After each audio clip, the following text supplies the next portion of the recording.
Hey, what's up, everybody? I am doing another movie review. This time I am doing a movie review for the Joker. I know I did one, but this is a spoilery review. So, just letting you all know ahead of time, we are doing spoilers in this review. The first one I kind of did a vague brush over. I didn't really get to talk about specific things in the movie that I was really excited to talk about, some theories I had. You all definitely want to check those out. So, I wanted to get that all out in this video. Everybody in this movie did such a great job. Of course, you have to start at the top with Joaquin Phoenix and the way he played this character. You could tell Todd Phillips had a plan and an idea for this film, the way that he wanted it to play out, but he was letting his actors create their characters, letting them be artists. He let them play in the sandbox. He let them play with these characters and figure out what their characters were going to be. You could really tell that with the Joker, with Joaquin Phoenix. He played Arthur Fleck, who his mother was delusional. She was, I forgot what all was wrong with her, but she was mentally ill. The movie speaks a lot about mental illness in our society. She was mentally ill and she had been committed. And there was a lot of things going on plot wise around the mental illness of not only her, but Arthur as well, because he's on medication. He's seeing a therapist once a week, and that's kind of where the movie starts off. Joaquin Phoenix's portrayal of the Joker in this was amazing. There was a lot. I've seen a lot of people say that, there's a lot of Jack Nicholson. There's a lot of this, a lot of that. Some people are saying there's a lot of Heath Ledger in there. I didn't see that, really. I didn't. I saw a lot of the Cesar Romero in this Joker. I saw a lot of the 66 Batman Joker in this. Honest to God. I mean, I thought that he really channeled that a lot, but he also made it his own thing. The way he would lose it and snap, there's a great shot when he's putting his makeup on. And this is in the trailer. He puts his makeup on, he's trying to make himself smile, and he pulls his fingers away, and he can't help but be sad. Like, the movie works with this like plot construct that, when you're not what you're supposed to be, you're never going to be happy unless you're pursuing the life that you're supposed to be living. Unfortunately for Arthur, he's not supposed to be a good person. You know what I mean? It's almost like he's destined to be this madman, this physical embodiment of anarchy. He's supposed to be this. And Zazie Beetz, she plays a neighbor that lives down the hall. And again, I can't remember her name, but she's a single mother living on her own. What they did with her, and the reason I thought she did such a great job in this movie, because there are points in the movie where she has to act and portray someone who is fond of Arthur and is getting to know him and is fond of him. I won't say falling in love, but I'll say she's fond of and has a good time with him. She enjoys his company. And then she goes from that to an about face. One of the plot points of the movie is this whole budding relationship between them was all in his head. And she has to play it up like she is scared. She does not want him. Of course, Robert De Niro, he did a fantastic job in the movie. He played a total prick. Like, he comes off as a prick with his routine he does on the show, like the late night host that makes fun of people or has a joke at someone else's expense or whatever. One of the other people in the movie who did a good job, but also I'm not really sure if I liked what they were doing with the character, was the guy who played Thomas Wayne. Thomas Wayne has a big pivotal role in this movie. He is a linchpin for everything happening with Arthur's mother, his family. Basically, they use this plot device in the story that at first I didn't like, but then I waited to see where it went. That Thomas Wayne was Arthur's illegitimate father, and that Arthur's mother and Thomas Wayne, back in the day when she worked with Wayne Enterprises, had an affair. Thomas comes off as a bit of a dickhead. He comes off as like kind of he comes off as a real son of a bitch, basically.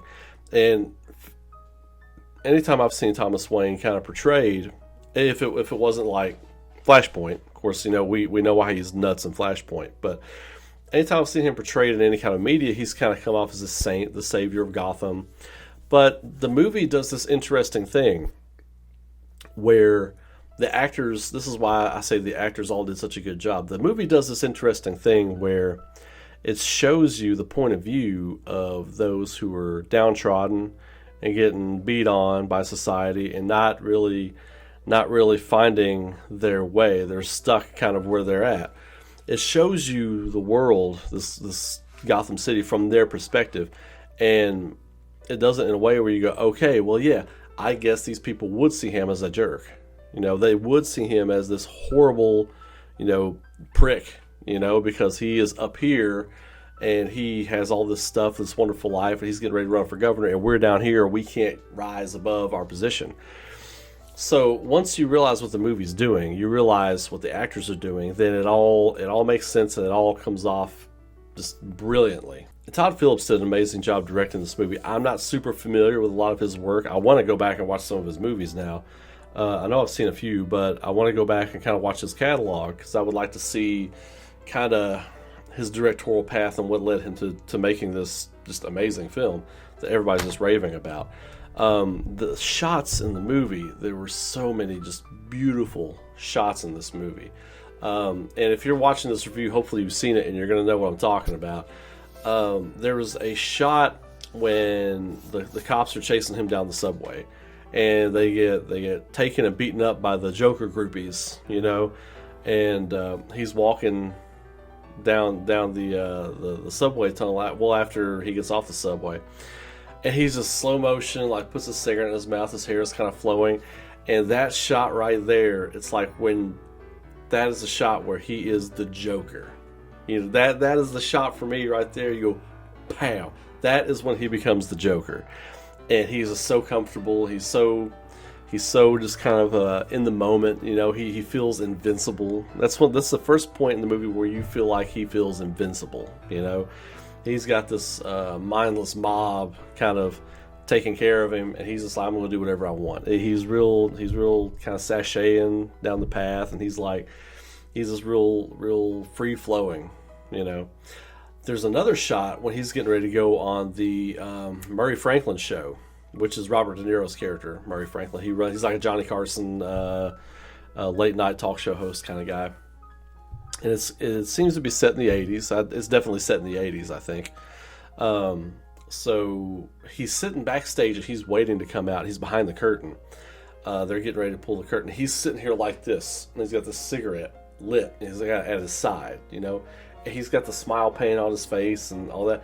But he looks stoic. He looks like angry, just absent, But it's an awesome kind of juxtaposition between the way he's painted and the way he's supposed to look and be and how he feels.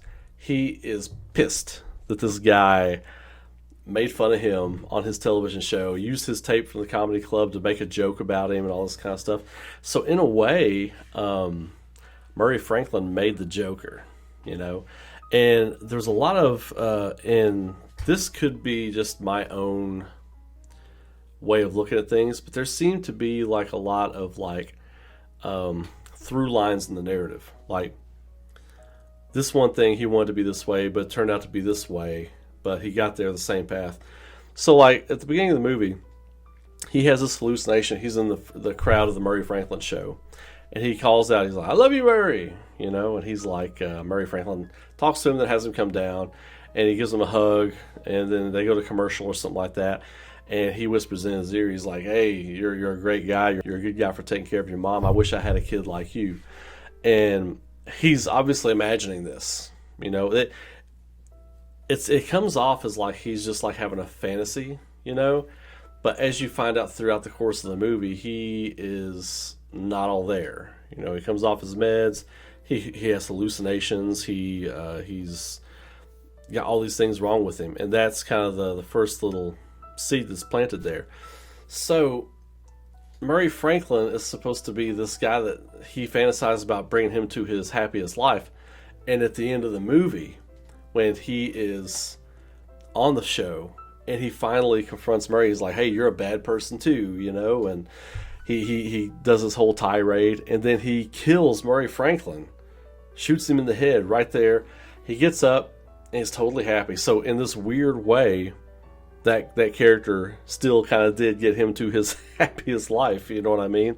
There was this other shot when he is being taken away in police custody after the Murray Franklin show incident, where he is got his head up against the window of this police car. And that shot right there, for me, I don't know factually what this was, but if you all know the shot I'm talking about, I think it's in the trailer too. Like, it really felt like they were paying homage to Heath Ledger's Joker from The Dark Knight. And there were little things throughout the movie that paid homage to different Jokers throughout, throughout the different, incarnations of that character. Even in the scene where he's sneaking into the film where all the upper crust people of Gotham are, he puts on the maitre d' outfit, and he's like going and watching a little bit of the movie. He's keeping an eye on Thomas Wayne. That reminded me of some stuff like the Batman animated series Joker, like the Mark Hamill Joker would do. That kind of reminded me of stuff that character would do. So for me, they even threw like a nod for that in there. I thought that was great. I was like, I'm sold on this movie right now. That was really cool because it kind of showed some things that are, that was his idea to put that costume on. And so the Joker is like asleep in their brain waiting to wake up, and be this full kind of horrible menace. So the development of the character was great. Throughout the movie, you see brick by brick how the publicly funded therapist funding's cut. She says they don't give a shit about you, they don't give a shit about me either, and talking about like the people that make the decisions. Funding cut off, he doesn't get his meds anymore. He's trying to find a way to get medications and stuff like that, and he's off his meds. So that's kind of the first thing that builds the character. And then he's starting to figure things out. He's starting to figure things out about his mom and their past and everything, and that drives him crazy. It drives him further down the rabbit hole. And then finally, when all these terrible things happen, and he finally becomes the Joker, after he kills Murray Franklin, and they pull him out of the wrecked squad car, like the Joker mob, and he's on top of the cop car, and he takes the blood out of his mouth and paints a smile on his face. I was like, wow. I looked over at my wife. I was like, this is such an amazing shot, because you've seen the whole movie kind of melt into this whole kind of mess in a good way, as far as his mentality and stuff goes. You see society tear him down, and create this chaotic monster,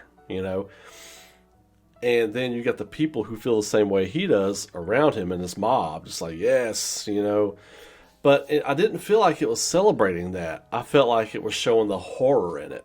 You know what I mean? The horror in, what's happening, what's going on, and what the death of that society could look like. Now, he obviously gets caught and locked up. Then there's the shot where he goes to Wayne Manor, and he has his first meeting with Bruce Wayne. And when he does the little smiley face on Bruce Wayne, they introduce each other. I was, as a fan of the Batman animated series and the movies and stuff, in the comic books, I was just kind of like, this is awesome, like, because what's in store for these two, down the road. And I was just thinking, this is so amazing. And so if you do the math on it too, and this is a side thing, like I was thinking, man, he's so much older than Bruce Wayne. How would this be believable? So if you do the math on it, he's had a hard life. He was really abused as a child. He's had a rough go of it growing up. He's been on medications all of his life. He could look like a hard-ridden 35 years old. You could say he's 35 or 40. If Bruce Wayne's 10, obviously he's 10 when his parents get killed, so he's 10 years old.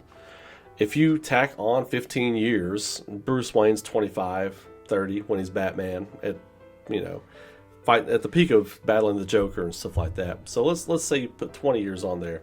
Well, Joker's 55 or 50, depending on how old you want to say. So you could say that works, you know, because you don't really know how old the Joker is, but the things he does, he doesn't have to be like a fit guy in his 30s or early 40s out there doing battle hand to hand with Batman. That's not who Joker is, you know. He incites insanity. He incites chaos and anarchy, you know, and you could be any age to do that. You know, just look at Dark Knight Returns Joker. Now, he's probably 70, 75 years old in that story. So I just thought that was a really, really amazing scene. And the score in that scene, it might be just me. I've seen it twice now, and I paid really close attention the second time when it shows Bruce Wayne and the Joker talking to each other. When Joker kneels down and he's talking to Bruce, I heard what I thought were traces of the Tim Burton Batman score. You know what I mean? That's what it sounded like to me. You know, the first movie, or it could have been you know, some Dark Knight score, but that's how it felt to me. Also, this is one of the big things I wanted to talk about. I've got a theory. I feel like this is the big theory I kind of wanted to talk about. I think that this whole movie is him telling the story to the therapist in Arkham Asylum. I do, because I feel like there's a point where the publicly funded therapist is talking to him and says, you know, do you want to go back to being locked up in that cage? You know, do you want to go back to lock up in that cell? And it shows a quick shot of him in like what looked like the Arkham Asylum jumpsuit. And he runs and starts banging on the door, and then it cuts back real quick to him sitting in the chair, and he smiles and looks at her with a cigarette lit and talking to her, you know. Then at the end of the movie, he's in that same padded room with that same jumpsuit on, and he's talking to a therapist who looks like, or who closely resembles the therapist he's talking to. So I'm thinking he's projecting the whole movie we're watching is a projection of his mind as he's talking to the therapist at the end of it.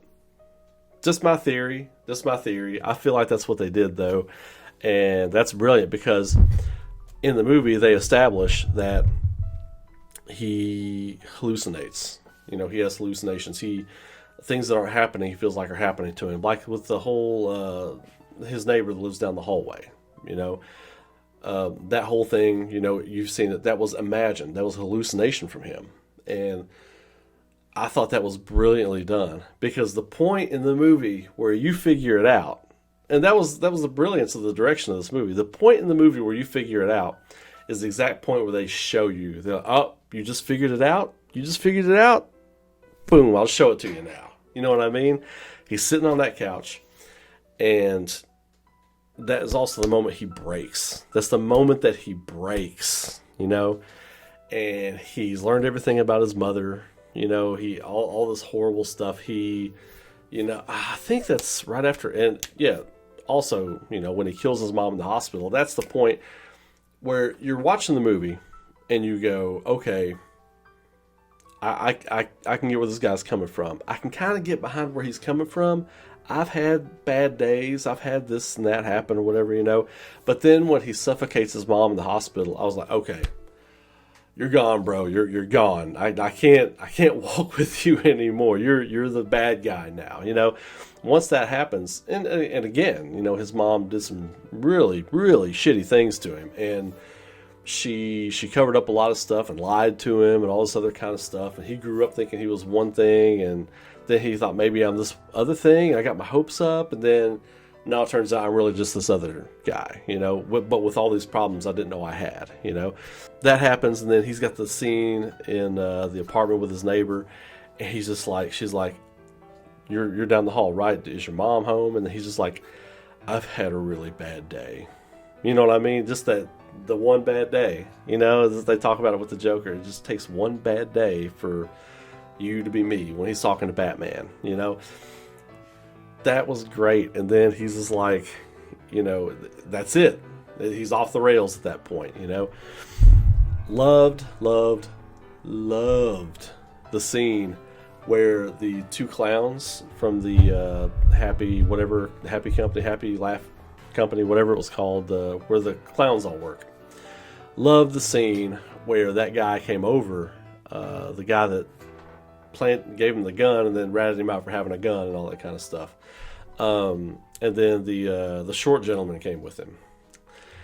I love the short gentleman. And of course, my wife, she loved that guy because of his accent. She was like, "Oh, he's so, it's just adorable, and I don't want nothing to happen to him." And I was like, "Man, I don't want nothing to happen to this guy either. Please don't let anything happen to this guy." So when Joker just like murders the guy, I can't remember the guy's name, but he murders him, the one that gave him the gun, and the other guy's cowering in the corner. He's like, "You're fine. I'm not going to kill you. I've always liked you," whatever. And then he's walking by, and he's like, he tries to, he scares him, and the guy jumps, and he's like crying, and then he tries to unlock the door, and he can't get the lock. And I knew that was going to play in the first time I watched it. I was like, after it happened, I was like, oh, he can't unlock the door. Poor guy. And it was just so awkward. Tense. The tension came from this awkward feeling that the whole movie gives you. Because they put you in his shoes. They put you in the shoes of people around him, and everything feels awkward. But in a good way, like an intentional way. Everything feels awkward and hard and no good, So he gets up and he locks the door for the guy, kisses him on the head, and he pats him. He's like, "All right, get out of here." There's this dead, bloody, mangled face body sitting in the floor, and he's painted his face up and everything.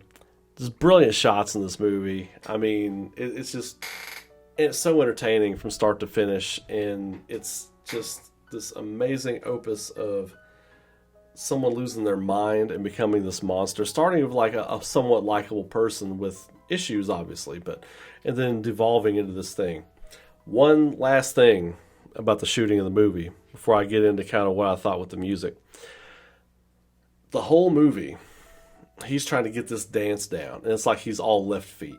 He's trying to do this dance, and he can't do it, and he's not a good dancer. He's not very coordinated.